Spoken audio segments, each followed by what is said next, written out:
असं झणझणीत बेसन आणि गरम गरम भाकरी. चला तर आता बनवूया. झणझणीत बेसन करण्यासाठी कढईत तेल टाकून घेते, जिरे टाकते. जिरं छान फुलू द्यायचं, तेव्हा हिरव्या मिरच्याचे काप टाकायचे. कांदा टाकून घेते. कांदा छान गोल्डन होऊ द्यायचा.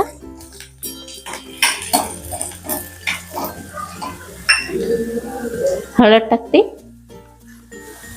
तिखट आणि छान मिक्स करून घेते.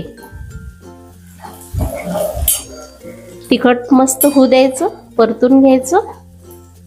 तिखट झाली की कोथिंबीर टाकायचं. फोडणीत कोथिंबीर टाकली की फोडणीला चव छान येते.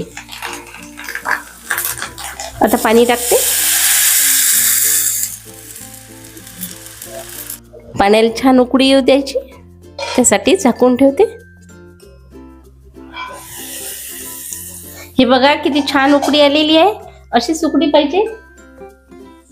आता गॅस स्लो करते आणि याच्यामध्ये बेसन टाकून घेते.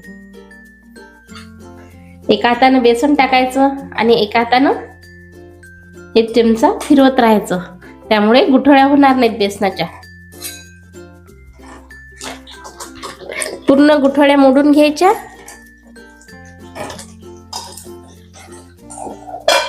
चार मिनिट झाकून ठेवते आणि मधात मधात चमचा देत राहते. हे बघा बेसन किती छान झालेलं आहे. वरून कोथिंबीर टाकायची आणि असा चटचट आवाज येईपर्यंत शिजून घ्यायचं.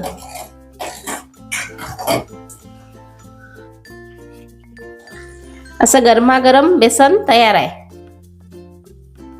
भाकरी बनवण्यासाठी पीठ घेते, त्यामध्ये थोडं थोडं पाणी घालून छान मळून घ्यायचं. छान मळून घ्यायचं. हे इतपत कोपऱ्याला पीठ चिटकलं नाही पाहिजे, एवढं मळून घ्यायचं. मळून झालेलं आहे.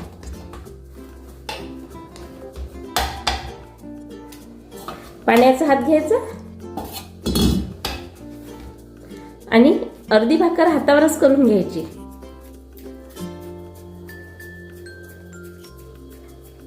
त्यामुळे लवकर भाकर होते. हे राहिलेला गोळा असा काढून घ्यायचा.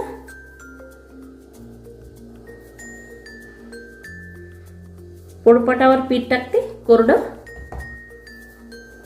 आणि भाकर थापून घेते.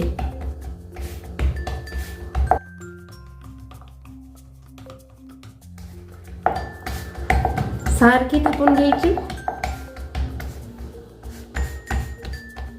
तवा छान गरम करून घ्यायचा.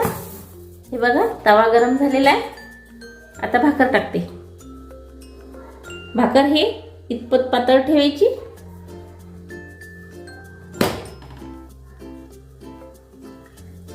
वरून पाणी लावून घ्यायचं भाकरीला.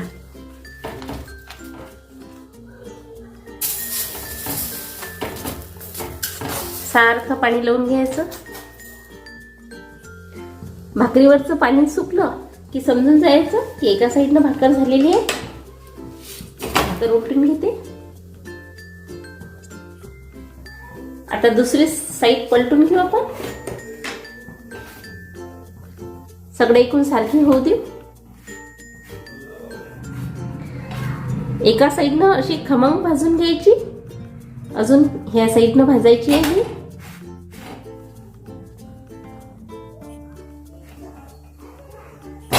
छान भाजून घेते.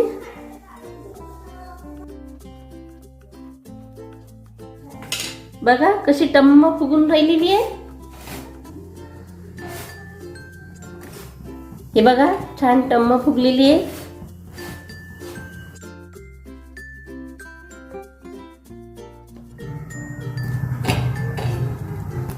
हे बघा छान भाकर झालेली आहे. अशी गरम गरम भाकर आहे. बिलकुल काठापासून फुगलेली आहे. आता याच्यावर काढून घेते. हे बघा भाकर काठापासून फुललेली आहे. किती छान झालेली आहे, मस्त झालेली आहे.